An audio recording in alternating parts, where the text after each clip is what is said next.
Hi friends, welcome to Sri Ranga's kitchen. இன்றைக்கி நம்ம கிச்சனில் எம்டி சால்னா ரெசிபி தான் பார்க்க போகிறோம். இது இட்லி, தோசை, சப்பாத்தி, பரோட்டா எல்லாத்துக்குமே ரொம்ப டேஸ்ட்டாக இருக்கும். வாங்க எப்படி பண்ணுறதுன்னு பார்க்கலாம். இது பண்ணுறதுக்கு ஒரு மிக்ஸி ஜாரில் 1/2 கப் துருவின தேங்காய், 1 டேபிள் ஸ்பூன் சோம்பு சேர்த்து விட்டுக்கலாம். கூடவே 5-6 முந்திரி, 5 சின்ன வெங்காயத்தை தோல் உரித்து சேர்த்து விட்டுக்கலாம். 1 டேபிள் ஸ்பூன் கசகசா. இப்போ இதை தேவையான அளவு தண்ணி சேர்த்து இதை நல்லா நைஸாக அரைச்சி எடுத்துகிட்டு வந்துடலாம். இந்த மாதிரி நல்லா நைஸாக அரைச்சி எடுத்து வச்சுக்கோங்க.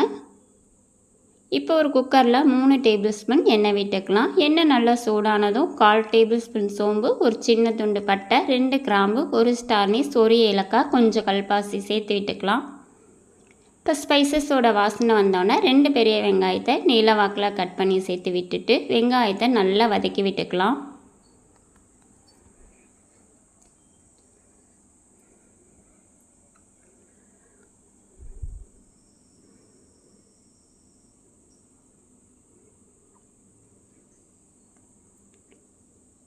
வெங்காயம் இந்தளவு வதங்கினோன்னா 1 டேபிள் ஸ்பூன் இஞ்சி பூண்டு விழுது சேர்த்து இதனோட பச்சை வாசனை போகிற அளவு இதையும் நல்லா வதக்கி விட்டுக்கலாம்.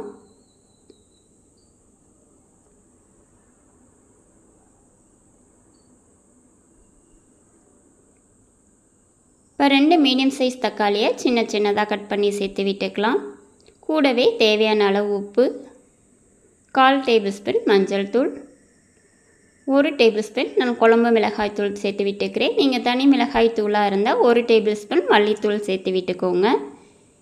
இப்போ 1 டேபிள் ஸ்பூன் கரம் மசாலா.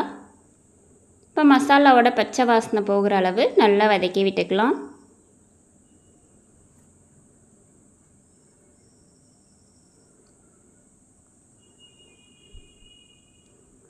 இப்போ இது கூட 1/2 கப் அளவு தண்ணி சேர்த்து விட்டுட்டு கூடவே கொஞ்சம் புதினா இலை சேர்த்து விட்டுக்கலாம். அப்போ இன்னும் நல்லா வாசமாகவும் டேஸ்ட்டாகவும் இருக்கும். இப்போ இது ஒரு தடவை நல்லா கலந்து விட்டுக்கலாம். இது நல்லா கொதித்து வரணும், அதுவரை இது இருக்கட்டும்.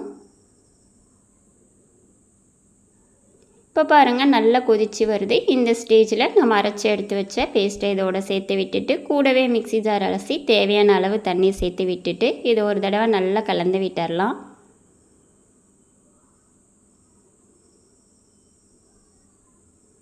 இப்போ குக்கரை மூடி ஒரு விசில் மட்டும் விட்டு எடுத்துக்கலாம். இப்போ இது இருக்கட்டும்.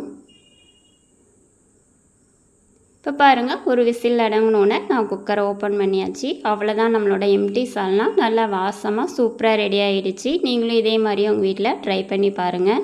நான் இன்றைக்கி சப்பாத்தியோடு சாப்பிட போகிறேன். நீங்களும் இதே மாதிரி ட்ரை பண்ணி பார்த்துட்டு உங்களுக்கு இந்த வீடியோ பிடிச்சிருந்தா லைக் பண்ணுங்கள், ஷேர் பண்ணுங்கள், கமெண்ட் பண்ணுங்கள், மறக்காமல் சப்ஸ்கிரைப் பண்ணுங்கள். தேங்க்யூ ஃபார் வாட்சிங்.